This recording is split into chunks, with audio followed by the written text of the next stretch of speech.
नमस्कार दोस्तों, अगर आप चाय के शौकीन हैं, तरह तरह की चाय पीने की आपकी आदत है, मसाला टी, इलायची वाली चाय, कड़क चाय, अदरक वाली चाय, और अगर आप जयपुर कभी आए हों तो टपरी का नाम शायद आपने ज़रूर सुना होगा, और अगर नहीं सुना तो अगली बार जब जयपुर आएँ तो टपरी ज़रूर आएँ। मैं आज आया हूँ टपरी। मैं जब भी जयपुर आता हूँ, हालांकि ये नया ठिकाना, नया ठिहा दिखा एक सेंट्रल पार्क के पास है, जहाँ मैं कई बार रूफ टॉप पर चाय का आनंद लेने, लुत्फ़ लेने अपने साथियों के साथ आया हूँ।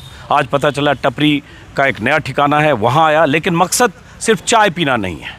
इस मौसम में जब चुनाव के प्रचार के सारे तरीके इस्तेमाल करके जब प्रचार थम चुका है और जब वोटिंग में चंद घंटे बाकी हैं, तो मैं यहाँ आया हूँ कुछ पत्रकार दोस्तों के साथ, पत्रकार विश्लेषकों के साथ, ये जानने समझने कि राजनीति के सारे पहलू, सारे हथकंडे, साम दाम दंड भेद सियासी चुनावी राजनीति के जब इस्तेमाल हो गए, जब वोटिंग में चंद घंटे बचे हों, तब राजस्थान की चुनावी राजनीति का अंजाम या चुनावी राजनीति की दिशा क्या दिख रही है, जो कल वोटिंग है। तो यहाँ कुछ पत्रकार मेहमान हैं, राजनीतिक विश्लेषक, अलग अलग अखबारों, मीडिया हाउस में जिनका रिश्ता रहा है, उन सबसे आपको परिचय कराता हूँ। चाय भी पियेंगे और चाय पर यहाँ हम चर्चा भी करेंगे। और चाय पर चर्चा का एक सिलसिला कुछ सालों से शुरू हुआ है, पत्रकारों वाली चर्चा। तो अब मैं परिचय कराता हूँ आपका जो हमारे साथ खास मेहमान है। हमारे जो दर्शक हैं, अविनाश कल्ला जी को लगातार देख रहे होंगे। जब मैं जयपुर 3-4 बार आया, हर बार बात की राजनीति के साथ साथ, चुनावी राजनीति के साथ साथ संभावित नतीजों के बारे में, आकलन समीकरण के बारे में। हमारे साथ हैं नवीन चौधरी साहब, हैं तो उपन्यासकार, लेकिन राजनीति में इनकी खासी दिलचस्पी है। आंकड़ों पर गौर करते हैं और राजनीति के उस पहलू को समझने की कोशिश करते हैं जो चुनाव को प्रभावित करता है, जिसमें जातीय राजनीति हो, अलग अलग ज़िलों की कोई राजनीति हो। तो कुछ इनसे भी बात करेंगे, समझेंगे। एक खास मेहमान है जो मैं बहुत दिन से चाहता था इनको अपने शो में लाना, इनसे बातचीत करना। मुकेश माथुर, यंग हैं, युवा हैं, स्मार्ट हैं, हैंडसम भी हैं, और स्टेट एडिटर हैं दैनिक भास्कर के।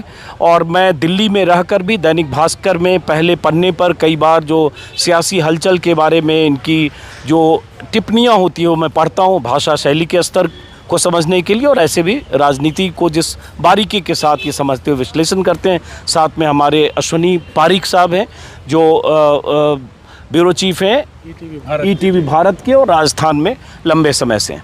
अब चूँकि राजस्थान का जिक्र शायद इस तरह से पत्रकारों के साथ चुनाव वोटिंग से पहले आखिरी बार कर रहा हूँ। जब मैं ये शो रिकॉर्ड कर रहा हूँ तब अगर देखें तो अगले दिन वोटिंग है, लेकिन जब आप देख रहे होंगे तब चंद ही घंटे, एक रात का फासला होगा वोटिंग से पहले। तो समझने की कोशिश कि जहाँ से चुनाव शुरू हुआ था, चुनाव प्रचार शुरू हुआ था करीब करीब 2 महीने पहले, और आज जब चुनाव प्रचार थम चुका, कल ही थम चुका, तब, और आज जब अखबारों में विज्ञापन है, क्या दिशा बदली है। और जब जो आकलन कयास 2 महीने पहले, 1 महीने पहले, 20 दिन पहले लगाए जा रहे थे, क्या उसमें कोई बदलाव हुआ है, कोई परिस्थिति ऐसी बदली है, कुछ जुड़ा घटा है जिससे चुनाव के नतीजों के लिए विश्लेषण के पैमाने में कोई बदलाव हुआ है। इसको भी समझने की कोशिश करेंगे। शुरू करते हैं मुकेश जी से, चूँकि पहली बार हमारे साथ बैठे हैं। मुकेश जी, हम लोग लगातार बात करते रहे, मैं बहुत घूमा राजस्थान, आपने भी देखा होगा। आज के अखबारों के विज्ञापन को अगर देखें, जैसे ये दैनिक भास्कर आपका ही अखबार है, आज के अखबार में चिरंजीवी, अब ये पोस्टर की तरह छपा है। चिरंजीवी एक योजना है जो दर्शक सब जानते होंगे। चिरंजीवी योजना अशोक गहलोत की, जो अशोक गहलोत के मुताबिक गेम चेंजर योजना है। अगर सरकार आती है तो सबसे बड़ी योजना चिरंजीवी है। ऐसी बहुत सारी योजना है, लेकिन पोस्टर देखेंगे एकदम फिल्मी है। राहुल गांधी, अशोक गहलोत, और नीचे 2-3 किरदार और किसी हॉस्पिटल का ये बेड पर मरीज जिनका चिरंजीवी बीमा योजना के तहत इलाज होता होगा वो। और बाकी सारे अखबारों में बीजेपी के दावों वाले खुशहाल राजस्थान बनाएंगे, भाजपा को लाएंगे, वो विज्ञापनों की फितरत भी कल से बदली है। कल के अखबार में विज्ञापन, सारे अखबार में इस तरह से था कि अगर आपने कांग्रेस को वोट नहीं दिया तो क्या क्या नहीं होगा, क्या क्या बंद हो जाएगा। जिसमें गलत वोट पड़ा तो चिरंजीवी बंद हो जाएगा, ओपीएस बंद हो जाएगा, सिलेंडर नहीं मिलेगा। लेकिन अगर बीजेपी का विज्ञापन कल तक जो था, जो आज नहीं दिखा, जो सीरियल ब्लास्ट के आरोपी बरी कर दिए गए, करौली में शोभा यात्रा पर पथराव और कन्हैया लाल, ये सब तमाम, तो ये सब विज्ञापनों में भी चीज़ें बदली है। प्रधानमंत्री मोदी की रैलियों में बीते 3 दिनों में राजेश पायलट का जिक्र, गुजर का जिक्र, बहुत कुछ ऐसा हुआ जिससे लगता है कुछ हलचल 4-5 दिनों में हुई है, जो बीते 2 हफ्ते, 3 हफ्ते, 4 हफ्ते की हलचल से अलग है। अब बिना सवाल के क्या देखते हैं आप 2 महीने के अगर चुनाव के कैंपेन को लेते हुए यहाँ तक देखें, जब कैंपेन बंद हो गया, जब वोटिंग में चंद घंटे बाकी है, क्या कुछ बदलता दिख रहा है? जब मतदान की तारीख घोषित हुई थी और तभी से चीज़ें धीरे धीरे इवोल्व हो रही थी, सारे इश्यूज ये वो सारी चीज़ें। पर फिर भी आखिरी जो 48 घंटे हैं उसमें जो संकेत मिलते हैं वो बताते हैं कि भाई राजस्थान का मुस्तकबिल क्या हो सकता है, किसको क्या कहाँ एज मिल सकता है, कौन किस चीज़ पे दांव खेल रहा है।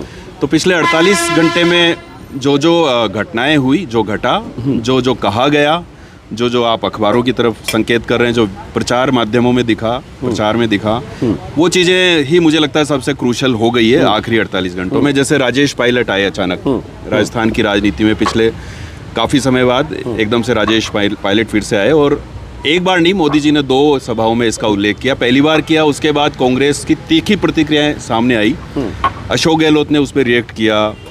फिर मोदी जी ने अगली सभा में कहा कि देखिए मेरा राजेश पायलट जी का नाम लेते ही कैसे चारों तरफ ये हो गया, सब कुछ हो गया वगैरह।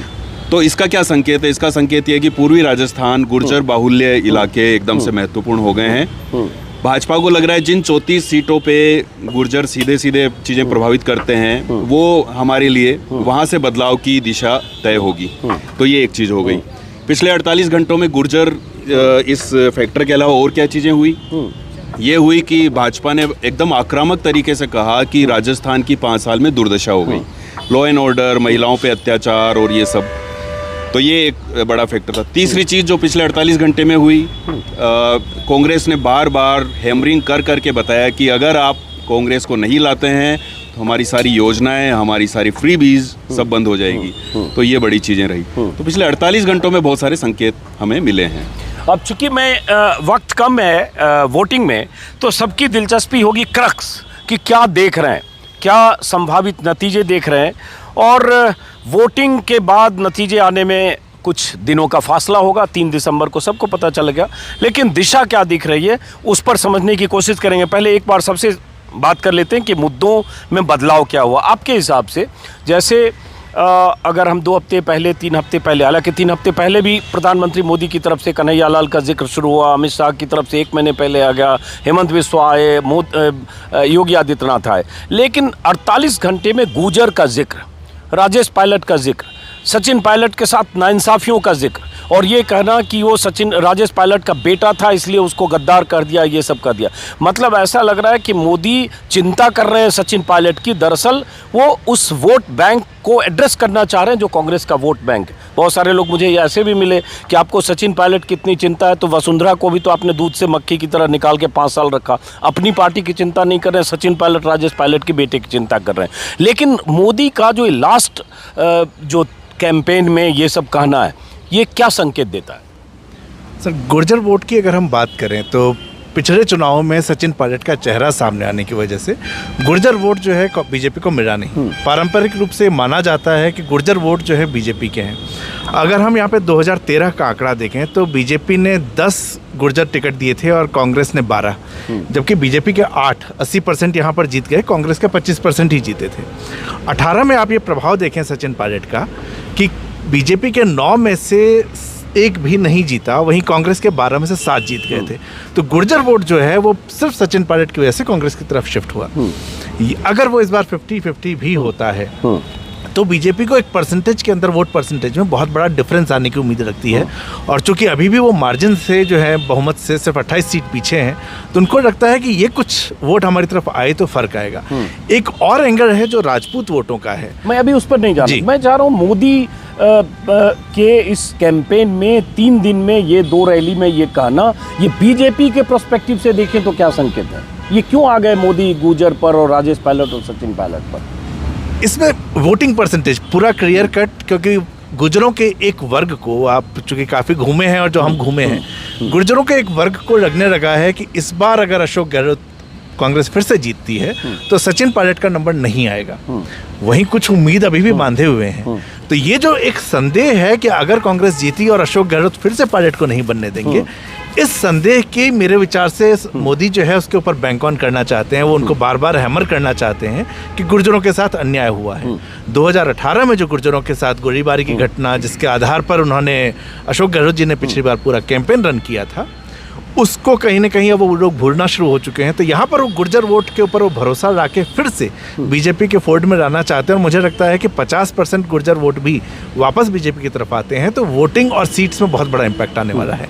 अब मैं खाली हालांकि गुजर तक कभी सीमित नहीं रहना चाहता था, मैं ओवरऑल उस बदलाव की आहट को समझना चाह रहा हूँ, कैंपेन में बदलाव की आहट को, कि कैंपेन का तरीका लास्ट में आते आते, जैसे पहले बीजेपी कांग्रेस की बात करें तो पहले अपनी योजनाएं गिना रही थी, बाद में अगर बात करें तो 4 दिन से ये डरा रही है कि अगर हमारी सरकार नहीं आएगी तो ये सब नहीं मिलेगा, जिसका जिक्र इन्होंने भी किया जो अखबारों में, और उसके बाद मोदी का ये लास्ट में ये सब कहना, और विज्ञापन में कन्हैया लाल से लेकर कोटा और शोभा यात्रा और इन सब का जिक्र। तो ये तो एक बेचैनी भी हो सकती है कि जो 5 साल में एंटी इनकम्बेंसी पर उम्मीद कोई पार्टी करती है विपक्ष की, ये एंटी इनकम्बेंसी होगा, नाराजगी होगी, जनता उखाड़ देगी, और यही हुआ है 5 साल में। इसीलिए रिवाज बोलते हैं 21 सीट तक कांग्रेस चली गई, कहीं बीजेपी को नहीं दिख रहा है, इसलिए तो ये सब चीज़ें की जा रही है। बीजेपी को अगर ये दिखता कि वो नाराज़गी जो हर 5 साल में सत्ता से बेदखल करने वाली नाराज़गी होती है, वो नाराज़गी अगर साफ दिख रही होती, तब भी क्या बीजेपी राजेश पायलट, गुजर और ये सब करते हुए मोदी आते? ये दरअसल बीजेपी का मिजाज है कि दोनों पार्टियां अब स्क्रिप्टेड है पूरी तरह से राजस्थान में। कांग्रेस पहली दफ़ा उस मिजाज में दिख रही है, और भाजपा मोदी के आने के बाद ही इवेंट मैनेजमेंट पे विश्वास करती है।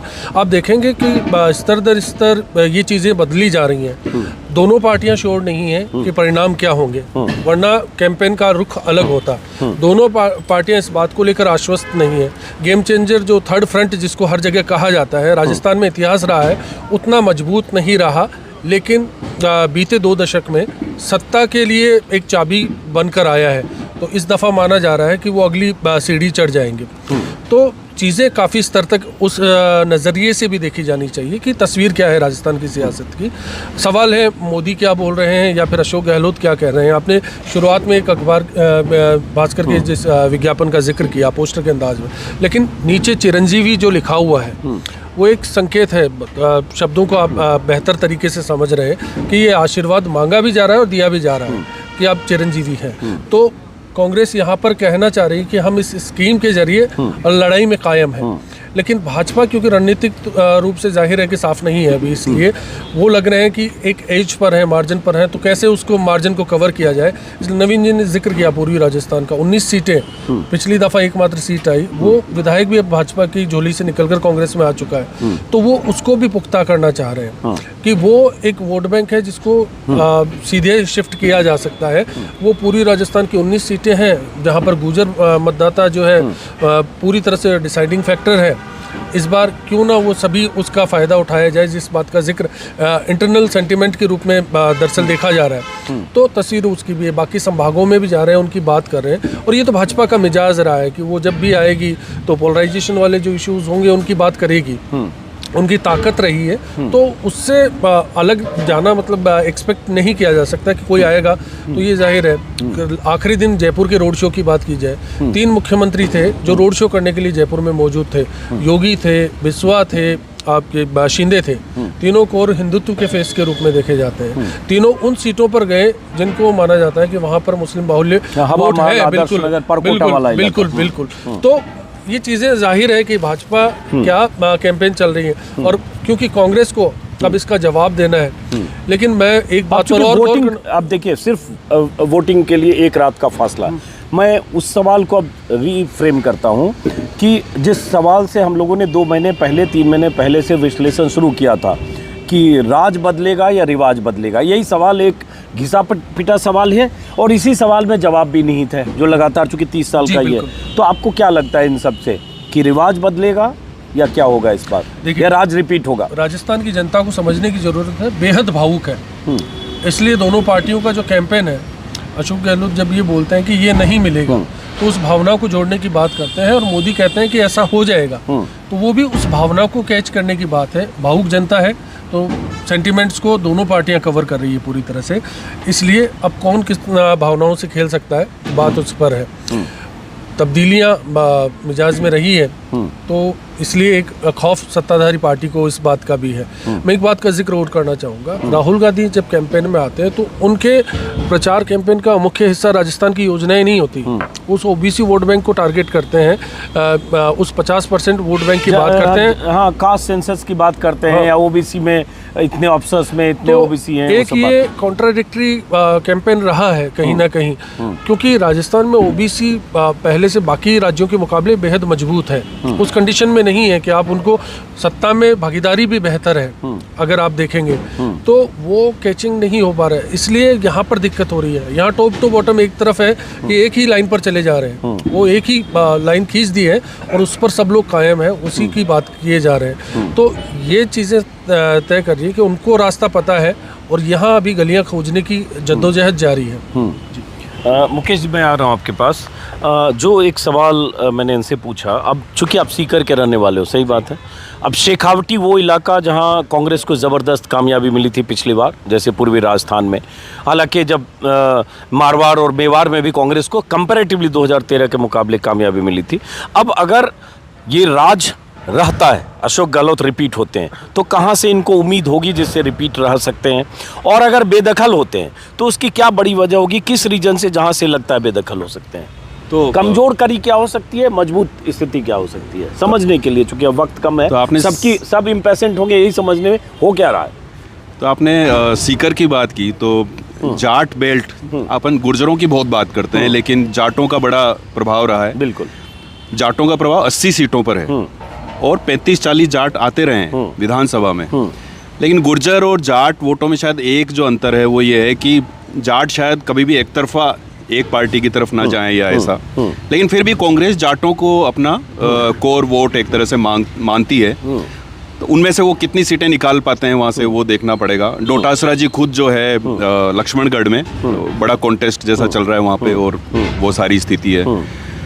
एक जो आप कह रहे हैं कि फिर अल्टीमेटली रिजल्ट क्या रहेगा वो, और अपन कह रहे हैं कि अचानक पायलट वाली बात क्यों लानी पड़ी कहीं, वो उसकी दो चीज़ें हो सकती कि या तो वो पैनिक बटन है जैसा आप कहना चाह रहे हैं कि क्या ऐसा है कि फंसा हुआ है चुनाव, तो एक तो ये हो सकता है कि कोई पैनिक बटन अचानक दबा दिया हो और लग रहा हो कि यार संघर्ष चल रहा है तो कुछ ऐसा करो जिससे एकदम से चीज़ें ठीक हो जाएं।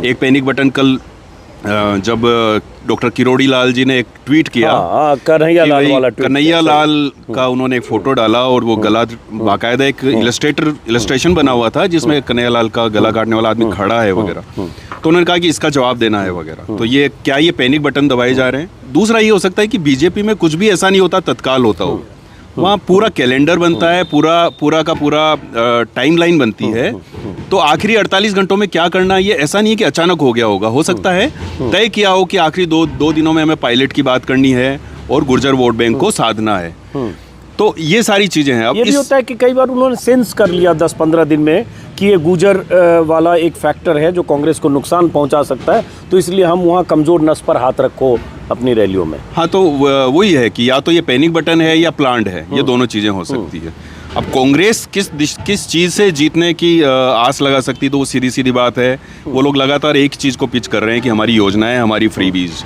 आखिरी मोमेंट तक वो आज भी जब प्रचार कर रहे हैं तो यही कह रहे हैं कि ये चीज़ें बंद हो जाएगी, ये चीज़ें हमने दी है, सिलेंडर ये वो सब।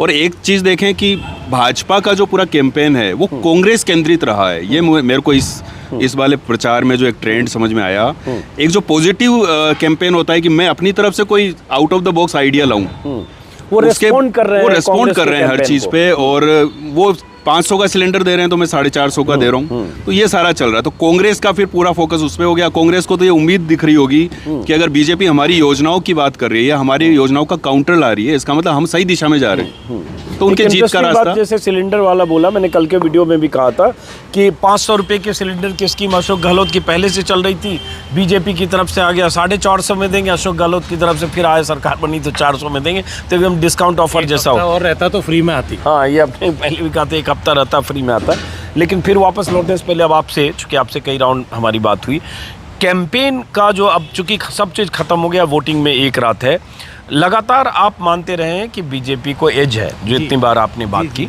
बहुत सारे लोगों को लगता है कि नहीं, जो स्कीम है, जो योजनाएं हैं और जो कांग्रेस को भी आखिर में यही उनके लिए संजीवनी दिखी होगी कांग्रेस को, तभी आज अखबार में चिरंजीवी को जिस तरह से छापा, ये उनको लग रहा होगा कि अगर सरकार वापसी होती है तो उनके पास यही एक आखिरी हथियार है, संजीवनी माने चिरंजीवी को या जो भी माने।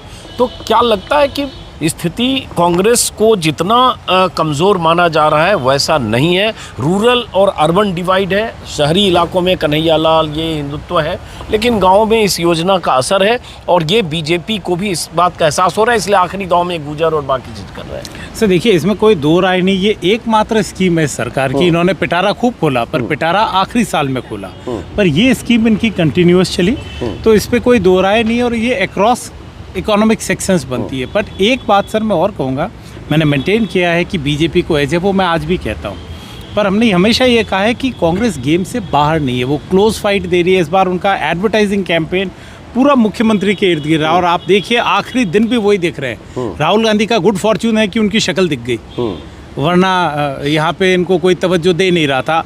आखिरी दिन है तो दे दो। तो जनता में जहाँ जा रहा हूँ, अगर राजस्थान घूम रहा हूँ तो गांव-गांव में बात भी अशोक गहलोत की, मैं वही कह रहा हूँ सर, या तो बहुत कैंडिडेट की सर बात हो रही है बिल्कुल या अशोक विपरीत गहलोत की खेली बात है हाँ। कि एक चेहरा आगे किया जो कांग्रेस कभी नहीं करती। तो चिरंजीवी उनका ट्रम्प कार्ड है, और भारतीय जनता पार्टी, जैसे हम बात कर रहे थे, एक चीज़ वो सारे फाइनल पॉइंट्स में हम प्रधानमंत्री पर केंद्रित हो गए, लेकिन कल उनके जो सिपह सलार है अमित शाह ने एक प्रेस कॉन्फ्रेंस करी, तो प्रेस का जवाब भाजपा का बड़ा नेता दे कम ही होता है, पर उन्होंने 15 मिनट मोनोलॉग किया, 10 मिनट जवाब भी दिए। तो उन्होंने एक बात बोली कि ओपीएस एकमात्र ऐसी चीज़ थी जो हमने कांग्रेस साइड में देखा कि कांग्रेस कह रही है कि अगर हम गए तो ओपीएस गई। अमित शाह ने उसको खारिज नहीं किया, उन्होंने कहा हमारी सरकार आएगी तो मैं कमेटी बना के ओपीएस को रिव्यू करेंगे, यानी सिरे से नहीं रखा, निकारा संभावनाएं रखी। फिर अशोक गहलोत जी ने कहा कि हम गारंटी दे रहे हैं, हम गारंटी दे रहे हैं, कमेटी दे रहे हैं। पर बीजेपी पहली बार ओपीएस पे भी बोली, तो जो लास्ट पॉइंट उनका डिस्ट्रैक्शन था कि यार ये एक बच रहा है, इस पे भी बोल दो। पर सर मैं आज भी ये कह रहा हूँ, क्या इन सब के बावजूद मुख्यमंत्री जब वोटिंग होगी तो उस बात पे वोट दिला पाएंगे क्या कि मुझ पे वोट करो, उस बंदे पे नहीं? क्योंकि मेरा अनुभव कहता है, मैं चुनाव के दौरान बंदे पर नहीं, जो आपका स्थानीय विधायक है, क्योंकि जो मेरा अनुभव कहता है कि उन विधायकों को लेके बहुत नाराजगी थी, वो जो राज बचाने के लिए उनको आज़ादी दी गई, तो कोई व्यक्ति को आप 4 साल तक बिल्कुल फांस के रखो और अंत में 6 महीने छोड़ के उसे वापस दिख रहा है फिर से वही आ रहा है, तो क्या वो ये इस माइंडसेट को जाएगा? क्योंकि किसी सरकार की कोई फेवरिंग योजना बंद नहीं हुई है। मैंने हमेशा कहा है कि 2 रुपए की दवाई को भामाशाह में कन्वर्ट किया, भामाशाह को रीमिक्स करके चिरंजीवी बनाया, अन्नपूर्णा को रीमिक्स करके इंदिरा गांधी रसोई बनाया। तो ये उनको भी पता है वोटर को कि बड़ी स्कीम का नाम बदलेगा, काम वही मिलेगा। तो मेरा एक और मानना है सर, यहाँ की जनता हमेशा ये देखती है कि इससे इसके खाते में जो आना था वो आ गया, नया कौन क्या दे रहा है। तो कांग्रेस कैरी ऑन रख रही है, भाजपा हिंदुत्व का एड ऑन दे रही है। वो सब तो हो गया, तो अभी भी आपके हिसाब से मेरे हिसाब से बीजेपी को। अब मैं एक सवाल आपसे माइक आप पकड़ सकते हैं कि जैसे चुनाव ऐसा लगा कि यहाँ आते आते आखिर आप रख दीजिए चाहे, कोई दिक्कत नहीं, आखिर आते आते जाति बहुत मैटर करती है। इसीलिए गुजर का जिक्र, अगर प्रधानमंत्री पहले दिन राजेश पायलट का जिक्र किया, दूसरे दिन वो गुजर, सीधे गुजर बोल रहे हैं। कांग्रेस डिफेंसिव हुई जब अशोक गहलोत ने प्रेस कॉन्फ्रेंस करके कह दिया 72 गुजर मारे गए, ये गोली चली, और 2-3 दिन तक तो गुजर गुजर गुजर होता रहा दोनों तरफ से। और जो आपने आंकड़े बताए वो सही भी है कि गुजरों का रुझान 2000 गुजर, इसलिए बार बार बात कर रहे हैं, जैसे इन्होंने भी पूर्वी राजस्थान बोला, भास्कर में देख रहा हूँ विस्तार से आज पूर्वी राजस्थान का जिक्र भी है जहाँ गुजर बहुल इलाके भी हैं, और राजेश सचिन पायलट वो फैक्टर भी हैं। पिछली बार भी देखें 12 में से 12 गुजर को टिकट दिए थे कांग्रेस ने, जिसमें 7 या 8 जीत गए, और बीजेपी के साथ गुजर थे ट्रेडिशनली पहले, लेकिन शिफ्ट हुआ। तो अब क्या चुनाव में आखिरी वक्त में यही गुजर, जाट, मीणा और राजपूत इसी फैक्टर पे होगा, ये सारी बातें अब किनारे होगी जो कई बार होता है? राजस्थान का जो मेरा अनुभव रहा है वो ये है कि बहुत ज़्यादा जातिवादी राज्य है किसी भी और राज्य की तुलना में। तो यहाँ अंततः जो है ये फैक्टर हमेशा मैटर करेगा कि ये आप बोलेंगे तो दर्शक नाराज हो सकते हैं राजस्थान के, किसी राज्य को दूसरे राज्य से अगर कहेंगे कि ज़्यादा जातिवादी है। मैं इससे असहमति दर्ज कराते हुए कहता हूँ अपनी बात के लिए, लेकिन मैं अपनी बात पर अभी भी कायम हूँ। उसके बावजूद यहाँ पर जाति पे अंत में रहेगा 2 चीज़ें। एक मैं बस अश्विनी जी और अविनाश जी ने जो बात की थी उसमें ऐड करूँगा, जो कम्युनिकेशन की बात हो रही है यहाँ पर। चिरंजीवी चला जाएगा ये डर बार बार दिखाया जा रहा है। तो चिरंजीवी का फायदा तो हुआ है लोगों को, इसमें कोई शक नहीं है, लेकिन सरकार को ये संदेह है कि क्या चिरंजीवी से ऐड मिलेगा। रेडियो पे एक विज्ञापन कांग्रेस का चल रहा है जिसमें ये सिलेंडर फ्री देने 500 में देने के बावजूद बार बार ये फोकस किया जा रहा है कि अरे वाह, इस स्कीम के बावजूद, इस स्कीम के बाद तो मम्मी भी कांग्रेस को वोट देंगी और मम्मी भी कांग्रेस को वोट देंगी पर बहुत ज़्यादा स्ट्रेस है। तो यानी कि स्कीम जो है वो घूम फिर के संभवतः कांग्रेस को भी डाउट है कि स्कीम का इम्पैक्ट आएगा। अब गुर्जर की हमने बात की, गुर्जर के नंबर हम देख चुके हैं। 2018 में एक और जाति थी जो परंपरागत रूप से बीजेपी के वोटर हैं और यह है राजपूत। राजपूतों को भी अगर आप देखें तो बीजेपी ने 2013 में 28 सीटें दी थी और 23 सीटें उनके पास थी। और आनंदपाल सिंह के एनकाउंटर के बाद ये जो नाराजगी आई, से छिटके थे 10 ही सीटें आई थी उसके बाद। तो इस बार आप देखें कि बीजेपी ने राजपूतों के वोट भी इंटैक्ट रखे हैं, सॉरी सीट भी इंटैक्ट रखी है, उनको फिर से 25 सीटें दी गई हैं। तो बीजेपी का घूम फिर के वही जो ब्राह्मण बनियाद राजपूत जिनका कोर वोटर है उनको इन्होंने इंटैक्ट रखने की कोशिश की है। इसके अलावा गुर्जर जो है छिटका था जिसका प्रभाव दिखता है, तो उसको ये दोबारा से अपने पाले में लेने का भरसक प्रयास कर रहे हैं। तो मुझे अब लग रहा है कि जाति और पोलराइजेशन, ये दो एंगल हैं जिस पे बीजेपी तो आप किसको एज देखते हो आप? एज इस समय मैं भी इसमें अविनाश जी से सहमत हूं कि अभी बीजेपी को है और उसका एक हाँ, हम लोगों के इसमें विरोध रहता है, लेकिन विधायकों से जो नाराजगी वाला विषय है एक वो बहुत बड़ा कारण है। सर आप एक चीज और नोट करिए, हम इतनी भी कर चुके हैं विधायकों से, हम इतनी बात करते हैं, अगर हम लिस्टें उठा के देखें तो कोई बहुत बड़ा परिवर्तन नहीं हुआ है। उन्हीं कास्ट और वही कॉम्बिनेशन बैठ रहे थे। नेता खुद मान रहे हैं कि इसके अलावा हमारे पास ऑप्शन नहीं है। तो राजस्थान में जाति एक ऐसी चीज है जो कभी नहीं जाती। मुकेश जी, आप अगर हम ऐसे समझें कि 2 महीने पहले तक या 3 महीने पहले तक सब लोगों को लगता था, बहुत सारे जर्नलिस्ट, कि कांग्रेस 50-60 जैसी होगी, 70 भी मुश्किल होगी, 40 भी मुश्किल होगी, तरह तरह के लोग राय मानते थे। बीजेपी 130-35 कहीं भी जा सकती है। क्या ये लगता है कि बीते 15 दिनों में, 10 दिनों में, आखिरी 48 घंटों में स्थितियाँ कुछ बदली है, टक्कर की जैसी स्थिति है, या अभी भी बहुत का फासला दिखता है? अब नंबर्स का बहुत स्पष्ट नहीं है और उतार चढ़ाव आते रहे, और दोनों पार्टियों का जो थिंक टैंक है वो भी अपने नंबर बार बार ऊपर नीचे कर रहा है। मैंने, हमारे न्यूज़ रूम में बात होती है तो मैंने कहा यार, हर चीज़ों की MIS बनती है आजकल, है ना, ज़माना ऐसा है। तो इसकी भी एक MIS बनती होगी 200 सीट की, कि भाई आज क्या स्टेटस है और उसके हिसाब से कल रणनीति बदलें। तो ये ज़रूर बनता होगा। और दोनों खेमों में पता भी किया तो दोनों की MIS बार बार ऊपर नीचे जा रही है। तो वो जो आंकड़े की बात है। दूसरा, अपन जब कहते हैं कि क्या बीजेपी अचानक पायलट की बात कर रही है और वो सब कर रही है, और मैंने कहा पैनिक बटन तो नहीं है ये कोई।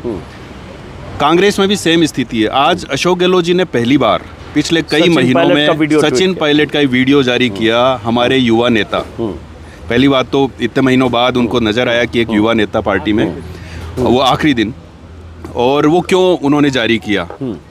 सोशल मीडिया पे बहुत सारे लोग बात कर रहे थे कि, और जो मुझे लगता है कि दोनों पार्टियों के ईगो जो हैं वो चुनाव से बड़े हो गए शुरू से। बीजेपी अगर वसुंधरा जी को साथ लेकर चलती शुरू से, तो क्या उनके लिए थोड़ा सुगम नहीं हो जाता रास्ता?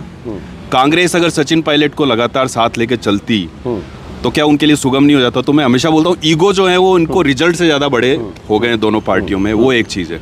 लेकिन फिर भी जो आप जो जानना चाहते हो और हम चारों लोगों से जो निकलवाना चाहते हैं नंबर, वो मैं भी आपको नहीं बता सकता। नहीं, नंबर मैं नहीं निकलवाना चाहता हूँ। मैं ये समझना चाह रहा हूँ कि जैसे पूर्वी राजस्थान को लेकर सब लोग विश्लेषण इस तरह से कर रहे हैं कि सचिन पायलट का पूरा सपोर्ट था, सचिन पायलट को मुख्यमंत्री के तौर पर गुर्जर देखने लगे, और गुर्जर वोट बहुत निर्णायक, बहुत जगह है, 30,000, 20,000, 40,000 एन ब्लॉक पूरा गुर्जर वोट गया कांग्रेस को। वो हमारे पास डेटा है सब जगह। जैसे मैं एक गाँव गया कल निवाई में, टोंक जिले की एक सीट पर, उस गांव में बताया, कल वीडियो मैंने डाला है कि 700 गुर्जर थे, उसमें से वोटर हैं उस गांव में 620 ने कांग्रेस को दिया, 80 बीजेपी को किया, जबकि उसके पहले 2013 में 40-60 या 50-50 था। इस बार वहाँ की स्थिति अलग है। तो उस हिसाब से पूर्वी राजस्थान का एक विश्लेषण होता है। ऐसे ही जाट इलाकों का विश्लेषण है। जैसे आप सीकर, जो आपका ज़िला है, वो सीकर में 8 में से 8 बीजेपी साफ हो गई। पूर्वी राजस्थान में 4 जिले ऐसे हैं बीजेपी 0 हो गई, चाहे दौसा हो, चाहे सवाई माधोपुर हो, चाहे मेरे करौली हो, 0 हो गई बीजेपी। तो उसमें मैं जानना चाहूँ रीजन वाइज कि आप कहाँ देख रहे हैं किसका लॉस और किसका फायदा, मैं इस तरह से एक व्यापक ढंग से जानना चाह रहा हूँ। ऑब्वियसली हम में से कोई ज्योतिषी नहीं है, बिल्कुल। मुझसे मैं अपनी भी बात कह दूं, मैं भी इतना घूम रहा हूँ, बहुत सारे दर्शक नीचे लिख रहे हैं आप इतना घूम रहे हैं, बताओ। मैं बार बार कहता हूँ कि 200 सीटें हैं, मैं अगर 20 सीट पर गया, एक सीट पर 2.5 लाख 3 लाख 3.25 लाख वोटर है, मैं 15 लोगों से बात करके अगर सोचूं कि ये 2.5 लाख वोटर का जान गया तो मैं समझता हूँ कि यह गलत होगा, तो मैं खुद उससे परहेज करता हूँ।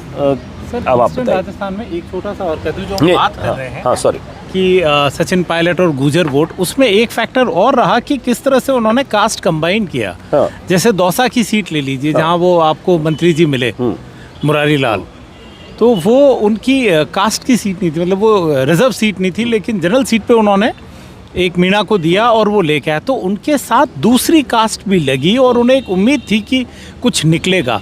तो खाली एक ऐसा ये नहीं था कि एक कास्ट का फैक्टर, उस एक कास्ट के लीडर ने मोबिलाइज किया कास्ट इक्वेशन को, और आज वो तीनों नेता, जो जाट नेता थे विश्वेंद्र सिंह वो अलग लड़ रहे हैं, रमेश मीणा जो बहुत बड़ा एक मीणा वोट रखते थे वो बाहर हो गए, और सचिन पायलट अलग हो गए। तो इस तरह से हमें रीजन का सबटेक्स्ट भी देखना होगा। बिल्कुल। अब आप बताइए, वही सवाल जो मैंने रीजन वाइज मैंने पूछा।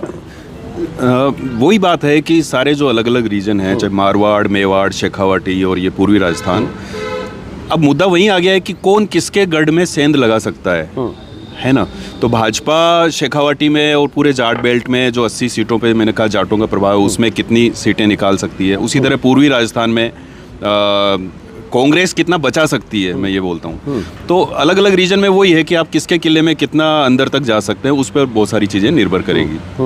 तो जैसे जाट में और चार बड़ी जातियां हैं जो यहाँ निर्णायक हैं, मीणा, गुज्जर, जाट और राजपूत, अगर मैं सही हूँ तो यही है ना आंकड़े। अगर हम देखते हैं, जैसे मैं नागौर गया, नागौर में 10 सीटें हैं, 2 रिजर्व हैं, 8 सीट किसी भी पार्टी की जाट जीतता है, मतलब चाहे बीजेपी जीते चाहे कांग्रेस। वो ऐसे ही कई जगह सीकर में और जो चुरू झुंझुनू वहाँ की वही स्थिति है। क्या आप ये देखते हैं जातीय आधार पर अगर हम देखें तो कौन सी जाति है जो किसी पार्टी विशेष के साथ ज़्यादा मेजॉरिटी दिखती है? जैसे राजपूत का इन्होंने जिक्र किया, हम लोगों की अवधारणा यही है कि अनंगपाल एनकाउंटर के बाद पिछली बार राजपूत टूटे थे बीजेपी से, और डेटा वही इस बात की तस्दीक करता है। वो आप क्या देखते हो इस बार? मुझे तो अभी भी लगता है कि कोई भी जाति अभी भी इस स्थिति में नहीं है। जो गुर्जरों के लिए भी भाजपा ये नहीं बोल सकती आज की तारीख में कि वो पूरी तरह हमारे साथ हैं। और जैसा वो कह रहे थे कि भाई धर्म से ज़्यादा जातियों का यहाँ एक गणित रहता है, नवीन जी कह रहे थे, वो रहता है। लेकिन इसके बावजूद आज इस वाले चुनाव में कोई भी पार्टी इस चीज़ को लेके शोर नहीं हो सकती कि भाई ये जो जाति है पूरी तरह हमारे साथ है। तो बिल्कुल भी ये आज कोई इस स्थिति में इस कन्विक्शन के साथ नहीं खड़ा है। जैसे डेटा उन्होंने जिक्र किया, बीच में रोका था, जैसे राजपूत है, 2018 में बीजेपी के साथ 26 राजपूत जीते, मतलब प्रत्याशी बीजेपी ने 26 दिए जिसमें 16 जीते। लेकिन ठीक पीछे चले जाएंगे 2013 में तो 28 दिए जिसमें 23 जीते, 10 जीते, माफ़ करें 16 आ रहे हैं। जब 2013 जाएंगे तो 28 को टिकट दिया राजपूत जिसमें 23 जीत गए। उसके पीछे जाएंगे 2000 तो 29 दिया, 15 जीत गए। मतलब राजपूत ज़्यादा जीतते रहे बीजेपी से। अब वो जो लोग समीकरण जोड़ते हैं उसमें ये जोड़ते हैं कि कौन सी कास्ट बीजेपी के साथ वापस आई। जैसे गुज्जर है, ट्रेडिशनली गुज्जर ज़्यादातर बीजेपी के साथ रहते हैं, यूपी में वैसा ही होता है। यहाँ भी अगर हम 2008 और 13 और 18 देखते हैं तो गुज्जर के केस में भी वही दिखता है। अब इस बार वही एक गेम चेंजर है कि गुज्जर क्या टूटकर ज़्यादा बड़ी तादाद में सचिन की वजह से, बाकी फैक्टर की वजह से क्या बीजेपी के साथ जीते। तो इसमें जातीय बदलाव आप कहीं देख रहे हैं? मैं ये बार बार वही रिपीट कर रहा हूँ, उसके आधार पर बहुत कुछ तय होगा। ये सीधा सीधा कहीं नज़र आ रहा हो ऐसा जातीय बदलाव? मतलब मुझे क्या लगता है कि ये जो चुनाव थे इसमें एक चुप्पी सी रही, एक शांति सी रही, और वोटर जो है वो वोकल नहीं है। वोटर कह नहीं रहा है, बता नहीं रहा है। हाँ। जातियां ऐसा कोई एक जाजम पर आकर कोई घोषणाएं नहीं कर रही है कि हम इनके साथ हैं। तो मुझे तो एक अक्सर इस चीज़ को लोग एक शब्द देते हैं, अंडर करंट, और अंडर करंट हमेशा सत्ता के खिलाफ होता है। तो अब पता नहीं है कि इस चुप्पी के क्या अर्थ हैं। कोई जातियां ऐसे लामबंद होकर किसी के साथ हो रही है, कहीं दिख नहीं रहा है। तो एक चीज़ ये भी है ना कि फिर ये कहीं नहीं दिख रहा है कि जैसे हर बार होता था, अगर हम 2018 की बात करें तो लगता था कि सरकार बदलना चाहते हैं लोग, नाराज़गी अलग अलग वजह से, और तब 21 सीटें जब कांग्रेस की आई तब लग रहा था सरकार लोग बदलना चाहते हैं कि भाई 21 बहुत 10% जैसी स्थिति हो गई। क्या इस बार वैसी स्थिति दिख रही है ऊपर से सरफेस पर कि सरकार बदलने के लिए लोग वोट करने वाले हैं? देखिए 2018 की बात कर रहे हैं, वोट डिफरेंस 1.5% करीब आधा फीसदी, आधा फीसदी, पौने 2 लाख, पौने 2 लाख, 0.56, आधा फीसदी, माफ कीजिएगा, पौने 2 लाख वोट पूरे 200 सीटों पर अगर आप देखें, और उनमें भी 10 के करीब ऐसी सीटें जो 1000 के और 2000 के आसपास और ऊपर चले जाएंगे, तो करीबी मुकाबले थे। मैं फिर पूर्वी राजस्थान का जिक्र करूंगा, जहां सबसे ज़्यादा वोट शेप जो ट्रेडिशनली बीजेपी वोट बैंक माना जाता था, गुर्जर आंदोलन में भी नहीं छिटका, वो वोट बैंक छिटका एक चेहरे के ऊपर। उस चेहरे को राजनीति ने हाशिए पर रखा और उसकी नाराज़गी अंडर करंट नहीं है, मुखर होकर बोला जा रहा है उस बारे में, और वो गांव बोल रहे हैं, उसकी बात कर रहे हैं। भाजपा एक चेहरे को भी लेकर आ गई, उस पूर्वी राजस्थान में उसको तमाम विरोध के बावजूद उतारा, और आज वो एस्टेब्लिश चेहरा वहाँ पर नजर आ रहा है। कर्नल बैसला के पुत्र विजय बैसला की बात कर रहा हूँ। तो बिल्कुल, तो आप इन चीज़ों को देखिए, ये मायने कहीं ना कहीं स्क्रिप्टेड है पूरी तरह से। भारतीय जनता पार्टी ने इसको पहले से तैयार किया और उसको लास्ट में रखा। पायलट का जिक्र लास्ट में इसलिए रमेश बिधूरी को टोंक भेज दिया गया ताकि गुजर को थोड़ा वो कंसोलिडेट करे, हिंदू मुस्लिम करें थोड़ा, वो तमाम चीज़ें हैं यहाँ पर। आप ये देखिए, आखिरी दौर में पायलट का जिक्र इसलिए कि कांग्रेस के पास बैकअप प्लान बचने की गुंजाइश ना हो, आप दौरे नहीं कर सके, आप उन तमाम चीज़ों का जिक्र नहीं कर सके जो मुखर होकर आप कभी किसी दौर में कर सकते थे। तो पता है कि कब कहाँ कौन सी चोट पहुँचानी है और वो कितना असर करेगी। ये मुझे जो जहाँ तक समझ पा रहा हूँ, तो ये सब कुछ तय था पहले कि क्या बात करना चाहिए। जैसे इन्होंने कहा, 2 इमारतें हैं, दोनों शुरुआत से बनने शुरू हुई। बुनियाद एक जगह योजनाओं की थी और एक जगह शासन के विरोध की थी। बीच में जब आपने उसको खड़ा करना शुरू किया, तब दोनों आरोप प्रत्यारोप के दौर पर आ गए, होड़ मच गई एक से। अब जब कंगूरे खड़ी करने की बारी है, तो जो लोगों को दिखता है, जिसका असर पड़ता है, वो यहाँ पर निकल कर सामने आ रहा है। दोनों ने उन चीज़ों को रखा। एक जगह यह है कि हमने काम किया। 98 में जब पहली बार मुख्यमंत्री बने अशोक गहलोत, 156 सीटें आई। उस दौर में अशोक गहलोत ने बेहतर काम किया, गुड गवर्नेंस का एक मॉडल उन्होंने रखा। लेकिन उसके बाद क्या हश्र हुआ, 120 सीटें आई और भारतीय जनता पार्टी ने उसको जाट वोट बैंक के दम पर पोलराइज किया, रिजर्वेशन दिया, वसुंधरा राजे का चेहरा उतारा। उन्होंने कहा कि राजपूत की बेटी हूँ, क्षत्रिय बेटी हूँ, जाटों की बहू हूँ और गुजर की समधन हूँ। पोलराइज हुआ पूरा मामला, हर जगह चुनरी हो रही और पूरा उसको किया। आगे आ जाइए, अशोक गहलोत फुल मेजोरिटी में नहीं आ पाए, 100 से भी कम का आंकड़ा रहा, उनको फिर इधर उधर से जुटाना पड़ा। भारतीय जनता पार्टी इतना पीछे नहीं थी तब, लेकिन यहाँ फ्लोर मैनेजमेंट नहीं कर पाई, इसलिए सत्ता से दूर रही। फिर तब्दीली हुई, वसुंधरा राजे 160 के पार चली गई, एक बड़ा बहुमत लेकर वो आती है और कांग्रेस 21 पर सिमट कर आ जाती है। तो तब से मजबूत नहीं हो पाई वो चीज़। और फिर जब वापस 2018 का चुनाव होता है, तब 100 का आंकड़ा भी आप 22 इलेक्शन में छू पाते हैं, तब भी आपकी और वोटों का डिफरेंस दोनों पार्टियों में ज़्यादा नहीं था। तो कहीं ना कहीं एक तरफ का जो मैनेजमेंट है, शुरुआत से लेकर आखिर तक तय है कि हमें क्या करना है, लेकिन दूसरी तरफ एक चेहरे पर सिमट कर और उस चेहरे के इर्द गिर्द दूसरा कोई बात नहीं करता पार्टी में। तो ये जो चीज़ें हैं, ये नतीजों को जाहिर कर रही है। सवाल कट शॉर्ट में, क्योंकि देखो मैं सवाल पूछूंगा क्योंकि सबकी क्यूरियोसिटी उसी में, जैसे ये एज देखते हैं बीजेपी को, आप क्या देखते हो आज? मैंने लगातार एज का जिक्र किया है। बीजेपी या कांग्रेस? नहीं, भारतीय जनता पार्टी लग रही है आज एडवांटेज पर है। हाँ। ये मैं मतलब जो अब जैसे लोग कहते हैं जो एडवांटेज पर हैं कहने वाले लोग, जो 1-2 महीने पहले तक एडवांटेज मतलब 120-30 और कांग्रेस को बहुत नीचे दिखाते थे, अब बहुत सारे लोग कह रहे हैं टक्कर है, एडवांटेज में 100 के आंकड़े के पास भी रह सकते हैं, 105 भी जा सकते हैं, 95 भी अटक सकते हैं, 99 का भी फेर हो सकता है, ऐसे भी विश्लेषण अब हो रहे हैं। ये सब पार्ट ऑफ कैंपेन का, मैं मानूंगा कि ये सारी जो बातें हैं पार्ट ऑफ कैंपेन का हिस्सा हो सकती है कि जैसे जैसे कैंपेन बढ़ता है, ये लोग वो बात कर सकते हैं। जो राजस्थान की नब्ज को समझ रहा है, उसको साफ दिख रहा है कि संकेत क्या है। नाराजगी अविनाश जी ने जिक्र किया, मैं यही पॉइंट आपने कह दिया, राजस्थान के नब्ज को जो समझ रहा है साफ दिख रहा है, जरा साफ दिखाइए, हमें बताइए।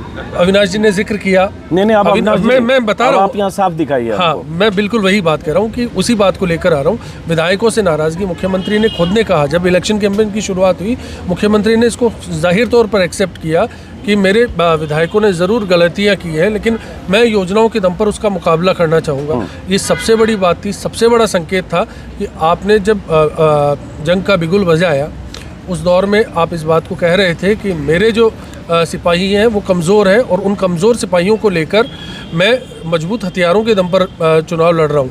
अब ये तय जनता कर सकती है कि मजबूत हथियार चुनाव जीतते हैं या कमज़ोर सिपाही चुनाव जीतते हैं। चलिए, अब एक बात, चूँकि जिक्र किया, सही बात है, मैं भूल गया था, अच्छा याद दिलाया मुकेश जी ने, कि अशोक गहलोत ने आज सुबह ट्विटर पर सचिन पायलट की तरफ से एक अपील वीडियो, एक ट्वीट किया अपने ट्विटर हैंडल से, जो सचिन पायलट अपील कर रहे हैं कि आप कांग्रेस को जिताएं, और ये अशोक गहलोत की तरफ से कहा गया। ये भी हुआ दिवाली के बाद पोस्टर में सचिन पायलट अवतरित हुए, जिन पोस्टर पर अशोक गहलोत थे, पहले शुरू में अकेले, बाद में डोटासरा जुड़े, और उसके बाद उनकी जगह सचिन आए बहुत सारे इलाकों में वो। अब बात आती है जो ये अशोक गहलोत का एक बयान 4 दिन पहले या 6 दिन पहले कि 200 सीटों पर मैं अकेले लड़ रहा हूँ, तो एक तरह से जो पूरी लड़ाई अशोक गहलोत, ऐसे लग रहा है पूरी मशीनरी के साथ अशोक गहलोत अकेले लड़ रहे हैं, ऐसा फीलिंग आ रहा है। तो क्या इस लड़ाई में कोर इशू आपको लग रहा है कि ये हिंदुत्व का तड़का, बीजेपी जिस डायरेक्शन में, मोदी जिस डायरेक्शन में ला रहे हैं, अब क्या इशू रह गया? सिर्फ अशोक गहलोत की योजनाएं वर्सेस मोदी की सभाएं। मतलब अगर 5-7 चीज़ें तय करें जिसके आधार पे राजस्थान में तय होगा कि किसका मुस्तकबिल रहेगा, तो एक सबसे पहला जो बगावतें हुई है और जो निर्दलीय खड़े हुए हैं और जो पार्टियों से टूट के जो जिन्होंने, जैसे चंद्रशेखर आक्या वहाँ खड़े हुए हैं चित्तौड़ में, इस तरह के लोग, वो एक फैक्टर बड़ा रहेगा। दूसरा, ये जो आखिरी 4 दिनों में जो ध्रुवीकरण की पूरी कोशिश हुई है, मोदी जी का रोड शो जयपुर के परकोटे में हुआ है ना, या जो किरोड़ी जी ने आज जो ट्वीट किया वो सब। तीसरा, गहलोत जी की फ्री बीज, वो चीज़ें तय करेगी। एक चीज़ जो पिछले 5 साल राजस्थान में चली, लेकिन पिछले कुछ दिनों में वो थोड़ा सा पर्दे के पीछे हो गई, कि जो युवाओं का जो गुस्सा था, जो पेपर लीक है ना, नौकरियां, ये वो नौकरियों पे पिछले दिनों में घोषणा पत्रों में बड़ी बड़ी बातें हुई। कांग्रेस ने कहा कि 10 लाख रोजगार लाएंगे, जिन्होंने पिछले बजट के बाद अचानक घोषणा की कि हम 1.5 लाख और कितने रोजगार देंगे, नौकरियां देंगे। रोजगार अलग, नौकरियां अलग, वो नौकरियां आज तक नहीं आई। तो नौकरियां देना, नौकरियों को एड्रेस करना सबसे टफ काम, लेकिन फिर भी बातें बड़ी बड़ी वो सब की जा रही, तो वो युवाओं का गुस्सा एक बड़ा फैक्टर रहेगा। फिर मैंने कहा मोदी की सभाएं तय करेगी। मोदी ने पूरा राजस्थान छान मारा है, चप्पे चप्पे पे गए हैं, या तो मोदी गए या गहलोत गए हैं। तो मोदी की सभाएं एक अलग तरह का ओरा के साथ जो रहती हैं, और गहलोत का जो मैन टू मैन कनेक्ट जो ग्राउंड पे रहता है, वो चीज़ें तय करेगा। तो ये कुछ चीज़ें हैं जिनके आधार पे चीज़ें तय होगी। और जो आप वो बात कर रहे थे कि भाई बीजेपी पहले कह रही थी 150, 130, तो बीजेपी में 2 तरह के नैरेटिव जो पिछले दिनों मेरे को सुनने को मिला। एक ये कि या तो 90, 95, 100 के आसपास तो नहीं रह रहे हम। दूसरा ये कि क्या एकदम स्मूथली 120, 30 और प्लस हो जाएगा। तो ये 2 तरह की चीज़ें पिछले दिनों वहाँ के कैंप में जो सुनी गई वो है, और दोनों के हिसाब से वहाँ योजनाएं भी बनने लगी हैं। मान लीजिए 100 के आसपास रहे तो फिर वसुंधरा फैक्टर बहुत बड़ा हो जाएगा, और आपको वो सारे जो बगावती हैं उनको लाना पड़ेगा वगैरह। तो ये 2 चीज़ों पे। अब इसी में बीच में एक जो जगह जगह कॉन्स्पिरेसी थ्योरी चलती है, माइक अपने हाथ में रखिए, उसके बाद इधर आऊँगा, उसमें अब मैं नहीं जानता उसकी सत्यता क्या है।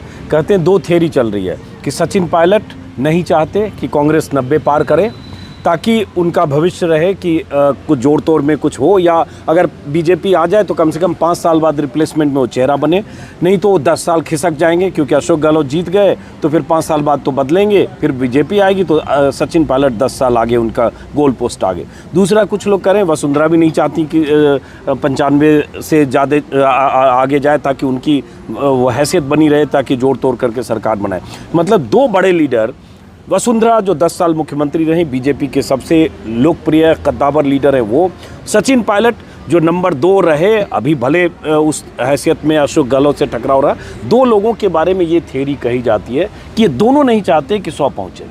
तो ये कैसा दुर्भाग्य है दोनों पार्टियों का। मतलब ये थ्योरी सुने कि नहीं आपकी? बिल्कुल सुने। और राजनीति इतनी क्रूर है कि मंच पे जाके दोनों नेता कह रहे होंगे कि हम क्लियर, भाजपा की सरकार आ रही है, कांग्रेस की सरकार आ रही है, लेकिन दोनों के कैंप जानते हैं कि अगर कांग्रेस की क्लियर सरकार आ गई तो अशोक गहलोत अभी भी कुर्सी को नहीं छोड़ने वाले, क्योंकि कुर्सी उनको नहीं छोड़ती।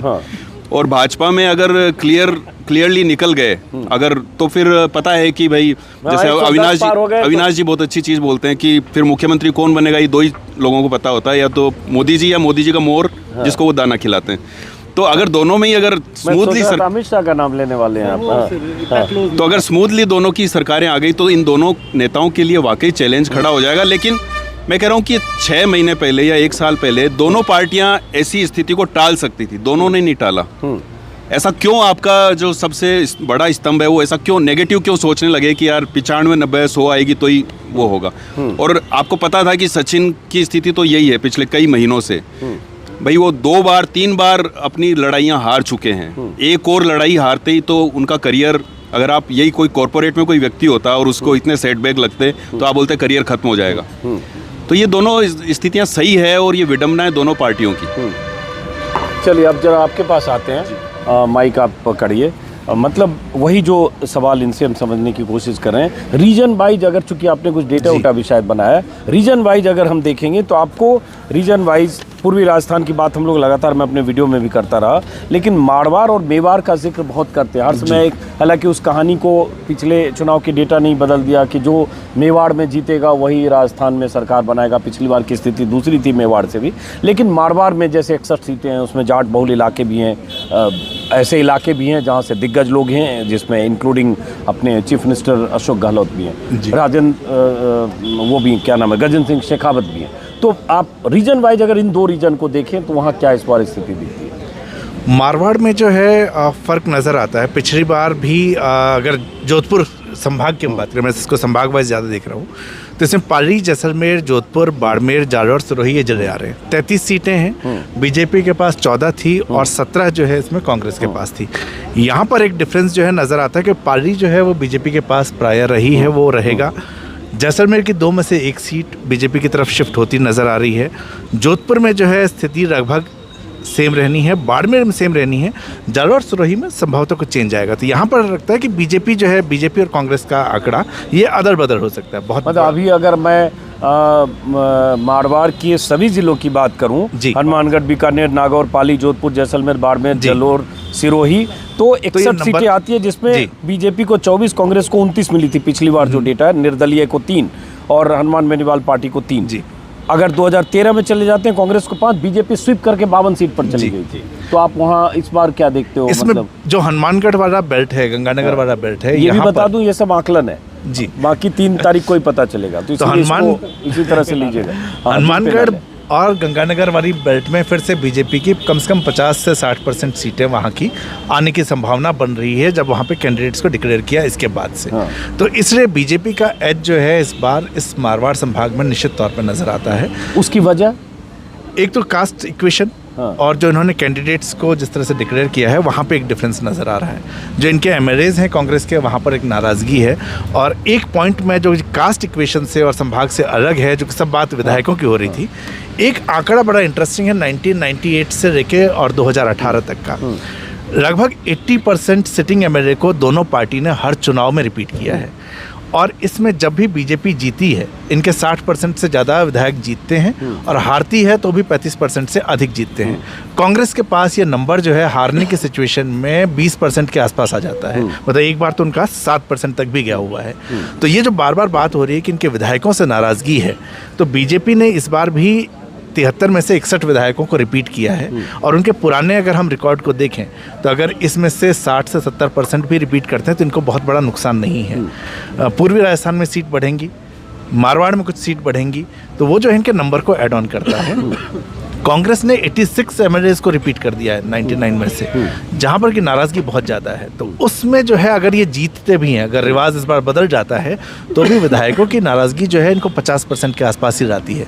तो ये जो एक बहुत बड़ा कारण है कि हम पुराने रिकॉर्ड को जब इन विधायकों के देखते हैं तो उसको देखते हुए बार बार ये महसूस होता है कि स्कीम सारी चीज़ें एक जगह पर हैं, लेकिन विधायकों को जिताने के लिए जो नंबर एक एड ऑन होता है वो नंबर एड ऑन होता हुआ नहीं दिख रहा। साथ ही साथ मारवाड़ और मेवाड़ इन दोनों इलाकों में कई सीट्स ऐसी हैं जहां पर अगर ये माहौल बनता है कि बीजेपी जीतेगी या कांग्रेस जीतेगी, वहां पर विधायक चेंज हो जाता है।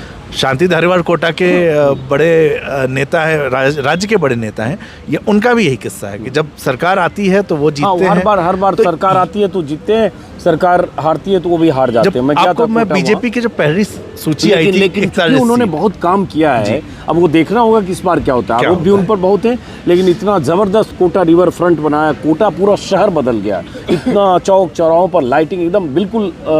अगर उसके बाद भी हारते, जैसे किसी ने बताया कि 3400 करोड़ की परियोजनाएं कोटा इलाके में शांति धारीवाल की वजह से गई, रिवर फ्रंट के अलावा, तो अब क्या होता है वो देखने की। धारीवाल के लिए सर ये भी कहा गया कि वो कोटा के यूडीएच मंत्री हैं या प्रदेश के, क्योंकि प्रदेश में बाकी जगह आपने देखा, आपके वीडियोस में भी होगा, कूड़े के ढेर हो जाते थे। वो सही है, लेकिन वो तो चुनाव तो अभी कोटा से उत्तर से लड़ रहे हैं। इसमें मारवाड़ मेवाड़ आपने पूछा, मेरा गृह क्षेत्र है जोधपुर, तो आदमी ये जो इन्होंने बात करी, जो पाली जालौर और सिरोही ये स्वीप करती है बीजेपी, और जो पोखरण और जैसलमेर है इसमें दबदबा रहता है कांग्रेस का। जोधपुर स्विंग स्टेट है, उनकी 10 सीटों में हमेशा बदलाव रहता है।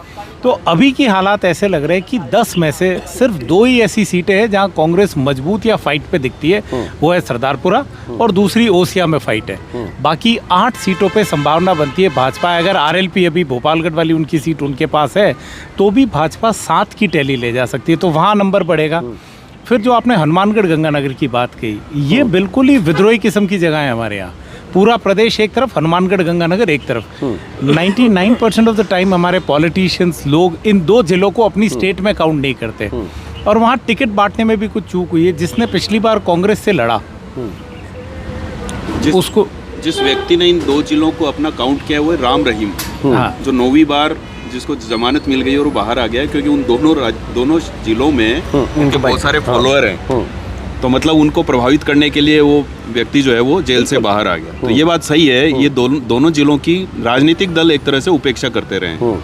अच्छा, इसी में रैली के कभी नहीं जाता वहाँ कोई। अब एक मिनट मुकेश जी, आपसे एक सवाल। आपकी मौजूदगी भी है इस बार आम आदमी पार्टी का भी इफेक्ट। हाँ, अब एक चीज़ और, चूँकि आप भास्कर के एडिटर हैं, राजस्थान का बड़ा अखबार है, जो मुफस्सिल संवाददाता ज़िलों में, कस्बों में, तहसील में जो रिपोर्टर्स हैं वो खबरें भी भेजते होंगे, तो वहाँ गांव में जो वोटर है, जैसे कुछ लोगों से मैं भी मिला, वहाँ क्या बात करते हैं, उनके लिए कोर इशू क्या है, वो किस इशू पर वोट करने वाले हैं?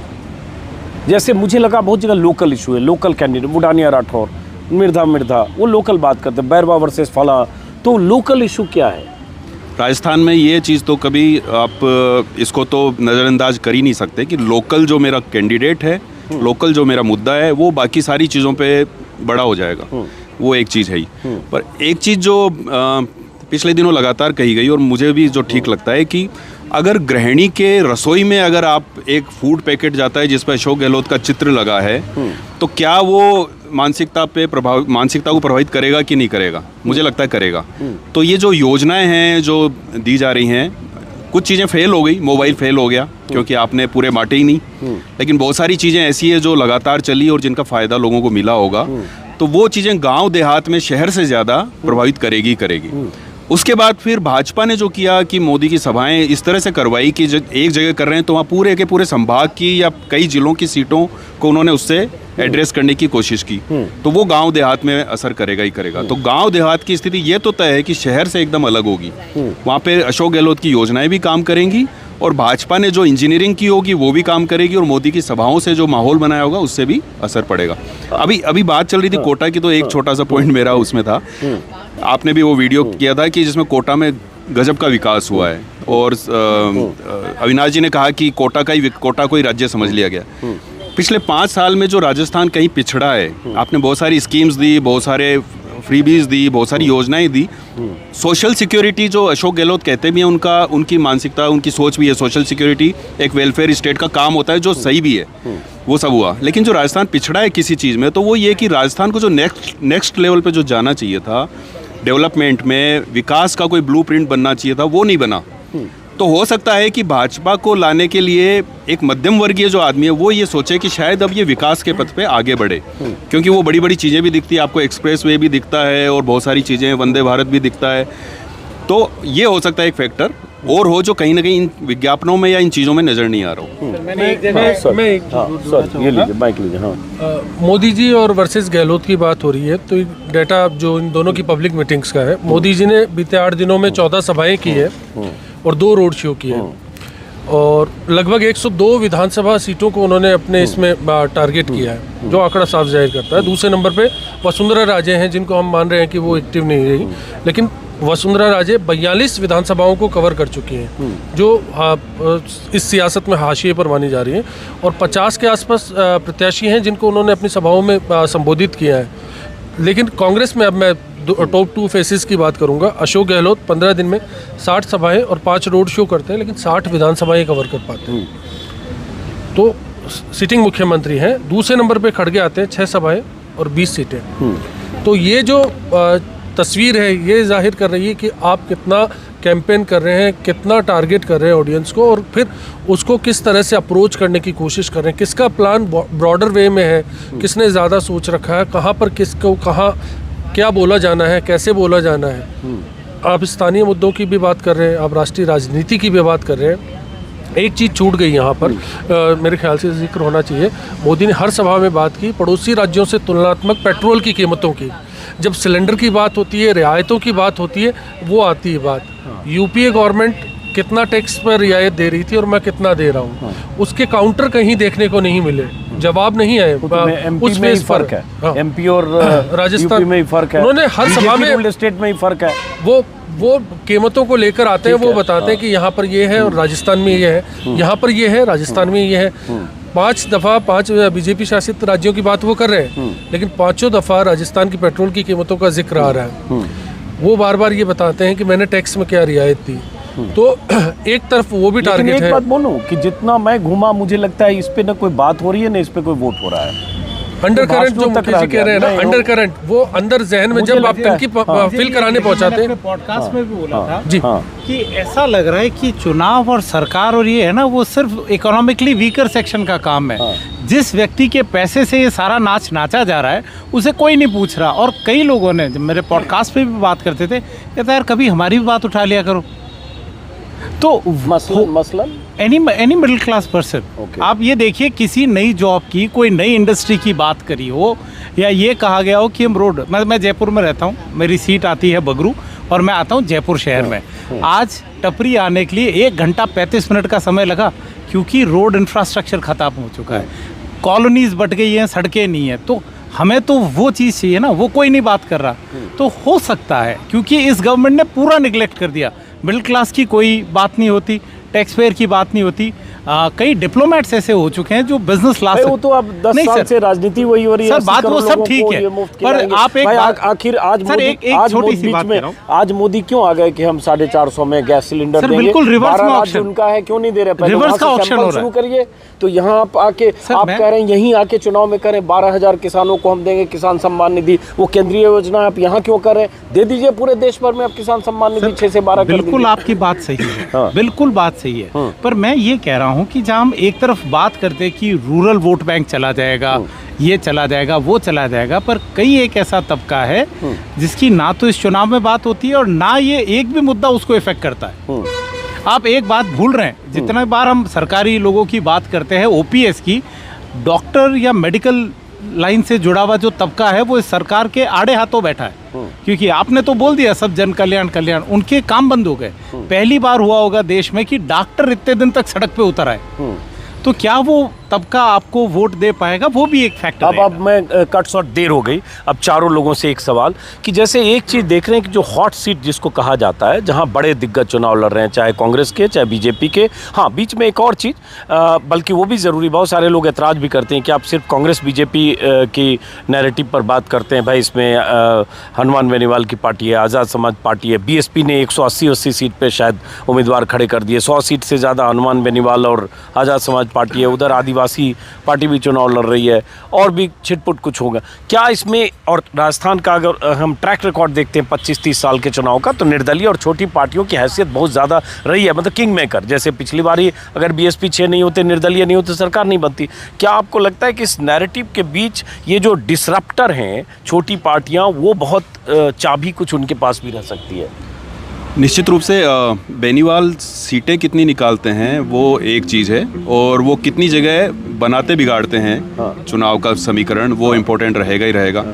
और दूसरा बड़ा फैक्टर तो वो बगावतियों का है, जो बीजेपी से छिटक के इधर आए, कांग्रेस से छिटक के इधर आए, वो बहुत बड़ा इशू रहेगा ही रहेगा निश्चित रूप से। हाँ, अब एक और इसी के साथ हॉट सीट, जैसे हॉट सीट की बात आती है कि राजेंद्र राठौर की सीट हो, सरदारपुरा हो, अशोक गहलोत की सीट हो, या सचिन पायलट की सीट हो, या झालरा पाटन हो, या सीपी जोशी की सीट हो, जो कांग्रेस वाले सीपी जोशी। अब इसमें बहुत लोगों के बारे में कहा जा रहा है कि अपनी सीट पर फंस गए हैं। जैसे मैं तारानगर गया था, तारानगर में देखा, अब उस समय जो भी वुडानिया वर्सेस राठौर है, लेकिन जो ट्विटर पर देख रहा हूँ कि राठौर साहब वही नुक्कड़ सभाएं कर रहे हैं, तो बहुत सारे लोग लग रहा है अपने अपने इलाकों में फंसे हैं। ये स्थिति दिखती है जो खबरें आती है उससे लगता है ये क्यों भैया जैसे क्या होता है बड़े नेताओं के बारे में कहा जाता है उनको तो अपने इलाके में जाने की जरूरत नहीं, 1-2 दिन जाएंगे बाकी जगह घूमेंगे, वो स्थिति ज्यादातर लोगों के लिए दो नेता जिन्हें अपने इलाके में जाने की जरूरत नहीं थी, दो ही थे, एक अशोक गहलोत, एक वसुंधरा राजे। हाँ। जैसे आपने बताया कि वसुंधरा राजे ने करीब 40 सभाएं की, 40 में से अपने क्षेत्र में सिर्फ नामांकन भरने गई थी और उसके बाद सारी सभाएं अलग अलग इलाकों में की है। जो पूरे राजस्थान में अक्रॉस कोई एक चेहरा दिख रहा है अगर, और जिनकी सभाओं में भीड़ भी थी, जबरदस्त भीड़ थी, वो थी वसुंधरा राजे। अशोक गहलोत तो अब आखिर में जाएंगे, उनका ट्रेंड रहा है, वो सरदारपुरा में हमेशा आखिर में जाके एक रोड शो करते हैं, और इस बार तो शायद वो रोड शो भी नहीं किया, अब तो वो घर घर जाके ही मिल पाएंगे आज तो वो करेंगे। बाकी जितने क्षत्रप हैं, जितने सो कॉल्ड चीफ मिनिस्टर के दावेदार हैं, सब अपने अपने इलाके में फंसे हुए हैं और सब अपनी सीट बचाने में लगे हुए हैं, और सारी की सारी हॉट सीट बन गई हैं। और कई जगह अप्रत्याशित परिणाम दोनों पार्टियों में आ सकते हैं, इसमें कोई दो राय नहीं है। कुछ ज़्यादा ही हॉट हो रहा है। आपको क्या लगता है इस हॉट सीट को लेकर? मैं इससे मुकेश जी से पूरी तरह सहमत हूँ। दोनों पार्टियों ने जो स्थानीय स्टार प्रचारक चुने थे, आप अशोक जी और वसुंधरा जी को छोड़ के कोई स्टार प्रचारक अपने क्षेत्र से बाहर ही नहीं निकला, तो ये अपने आप में बताने को पर्याप्त है कि स्थिति सब फंसी तो इससे ये बताने से इससे ये भी लगता है कि इसका मतलब काली टक्कर जैसी स्थिति है वहाँ। जी, टक्कर जैसी है कई जगह पर, चूंकि सब सिटिंग एमएलएज हैं। एक इंटरेस्टिंग बीजेपी में नजर आता है कि हर किसी ने मान लिया था कि वो मुख्यमंत्री बनने वाला है, तो मुख्यमंत्री बनने के चक्कर में बहुत से लोग अपने क्षेत्र में जो इक्वेशन बिठा के रखते थे वो इस बार नहीं बिठा पाए, और अब उनको वो याद आ रहा है कि वो इक्वेशन जो थोड़ी सी गड़बड़ हुई उसका एज दूसरी तरफ वाले को मिल रहा है। और यही स्थिति जो है कांग्रेस में, हालांकि कांग्रेस में तो 2 ही मुख्य दावेदार हैं, लेकिन कांग्रेस में भी इसी तरह से कास्ट इक्वेशन सारी फंसी हुई है। 2 हैं दावेदार अभी। सचिन पायलट दावेदार तो है। अशोक गहलोत कह चुके हैं कि मैं तो कुर्सी छोड़ना चाहता हूँ, कुर्सी मुझे नहीं छोड़ रही है और शायद आगे भी नहीं छोड़ेगी। उन्होंने तय किया हुआ है, हुए उन्होंने यही आखिर में बोला। इसका एक आपने ही कॉन्स्पिरेसी थ्योरी जो बताई थी, वो कॉन्स्पिरेसी थ्योरी उसी का जवाब है कि सचिन पायलट भी नहीं चाहते कि सीटें जो हैं इस बार एक सर्टेन नंबर से ऊपर जाएं। तो इसलिए वहाँ पर ये 2 हैं। बाकी गोविंद डोटासरा की सीट सुरक्षित मानी जा रही थी, वहाँ भी बीजेपी ने उनकी कम्युनिटी से खड़ा करके, तो सिचुएशन सबकी फंस चुकी है, कोई अपनी जगह से नहीं निकल रहा। तो मुझे लगता है कि ये सिग्नल पर्याप्त है कि आप सब फंसे हुए हैं स्टार प्रचारक यहाँ पर। आप थ्योरी छोटी सी मैं ही बता देता हूँ कि पिछले 5 चुनाव देख लीजिए, अशोक गहलोत जी और वसुंधरा राजे जी के खिलाफ दोनों पार्टियां ऐसा चुन के कैंडिडेट लाती है कि किसी को नाम भी नहीं पता होता, इसीलिए ये दोनों घूम पाते हैं और ये सारा मैकेनिज्म हो पाता है। वरना इनकी भी मुझे, अगर वहाँ पे कोई नया चेहरा आ जाता जोधपुर में तो मुश्किल में फंसते। जैसे पहले रविंद्र भाटी का जिक्र हो रहा अगर होता तो बिल्कुल परिपाटी शायद बदलती, वो नया आदमी है, नया जोश लेके आता। बाकी सर ये जो आप कह रहे हैं कि 95 फंस जाए, ये पिछले कई चुनावों से ऐसी कहानी करने की कोशिश होती है। पिछले चुनाव में भी ये था कि अशोक जी की उम्मीद से 5 ज़्यादा और सचिन की उम्मीद से 5 कम सीटें आई थी, 99 पे फंस गए थे। तो मुझे नहीं लगता ऐसा कुछ होगा। जनता जब भी चेंज करती है वो एक क्लियर लीड देती है कि ये खिचड़ी ना पके। जो अविनाश जी ने जो एक बात कही ना कि रविंद्र भाटी की बात चली, और ये चुनाव राजस्थान में लोकतंत्र को एक कदम आगे बढ़ा सकता था, नहीं बढ़ा पाया। कैसे? दोनों पार्टियों ने अपने पुराने कुनबे लाके बैठा दिए। क्यों? क्योंकि दोनों पार्टियां कभी सेकंड लाइन तैयार ही नहीं करती।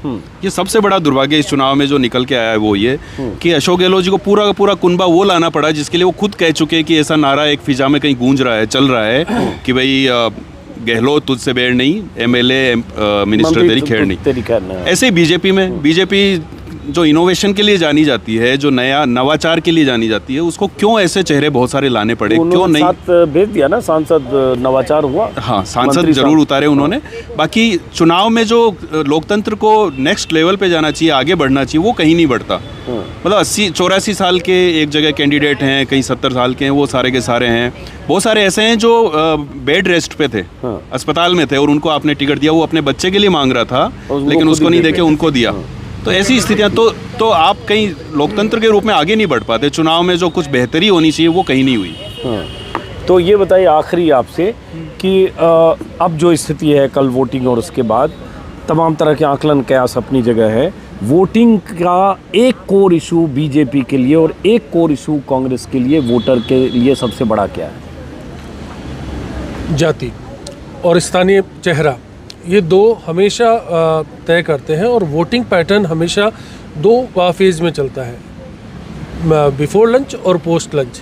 पोस्ट लंच हवा का रुख तय करता है अविनाश जी मारवाड़ से, आप शेखावाटी से हैं, इस रवायत को जानते हैं कि आप 30 से 40% वोट दीजिए जो आपके ठीक है पैटर्न में फिक्स है, फिर आप हवा का रुख तय कीजिए कि अब हवा किस तरफ बह रही है, और आखिरी दौर के वोट वहाँ दीजिए जो सत्ता के साथ जा रहा हो। राजस्थान की जनता का मैंने भावुक कहा, लेकिन भावुक होने के साथ साथ इस मिजाज को समझती है। तो ये तो तय 2 बजे बाद ही होगा कि अब वोटिंग कहाँ शिफ्ट हो रही है, क्योंकि अब एक वीडियो का जिक्र करूंगा मैं। कल अमीन खान का एक वीडियो वायरल हो रहा था जिसमें वे रविंद्र भाटी को अपना अजीज बताते हुए जिक्र करते हैं कि वो ये हवा के रुख वाली बातें हैं जो आमतौर पर हर विधानसभा क्षेत्र में कल की तस्वीर के बाद आपको देखने को मिलेगी।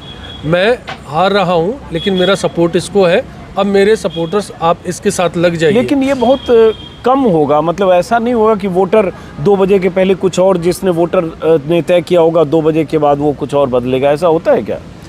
बहुत कुछ होता है। कैंडिडेट बैठ गया, निर्दलीय ने भीतर से सपोर्ट, मारवाड़ शेखावटी का मिजाज जो मोटा मोटी है ये है, लेकिन अब जो योजनाएं हैं, योजनाओं की बात नहीं होगी।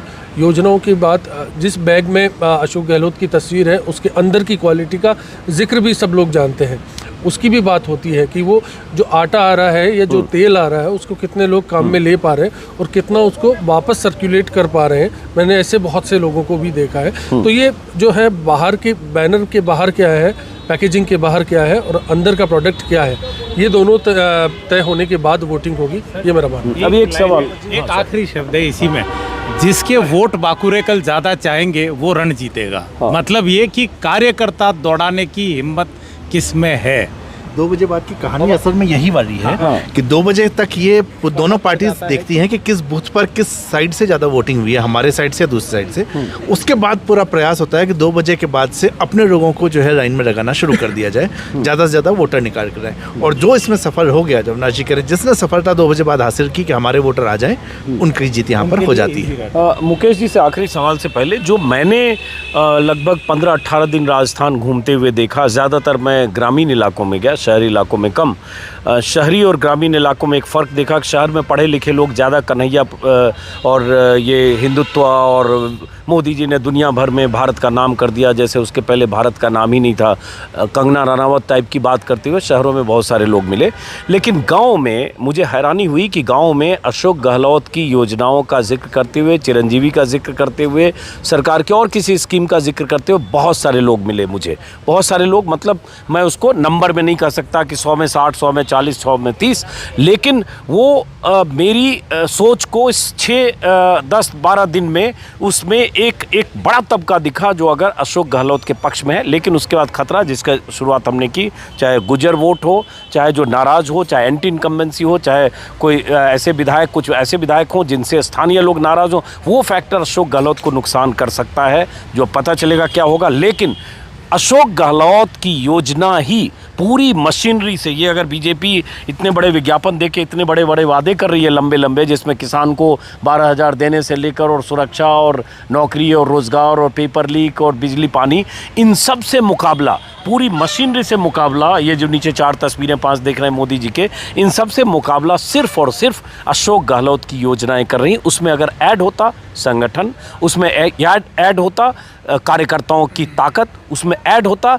सचिन और अशोक गहलोत के बीच एक सामंजस्य भाव, साल 2 साल दोनों इस तरह से दिखते कि एकजुटता है, एकजुट हैं, एक साथ हैं, तो शायद स्थिति कुछ दूसरी होती। ये डेंट लगा रहा है, लेकिन उसके बाद उन योजनाओं के दम पे क्या अशोक गहलोत बीजेपी की इस ताकत को, इस प्रचार को, इस मशीनरी को शिकस्त देंगे, ये देखना दिलचस्प। आखिरी आपसे कोर इशू जो इनसे मैंने पूछा, एक कोर इशू जो बीजेपी के पक्ष में निर्णायक हो सकता है, एक कोर इशू जो कांग्रेस के पक्ष में निर्णायक हो सकता है, पक्ष या विपक्ष दोनों।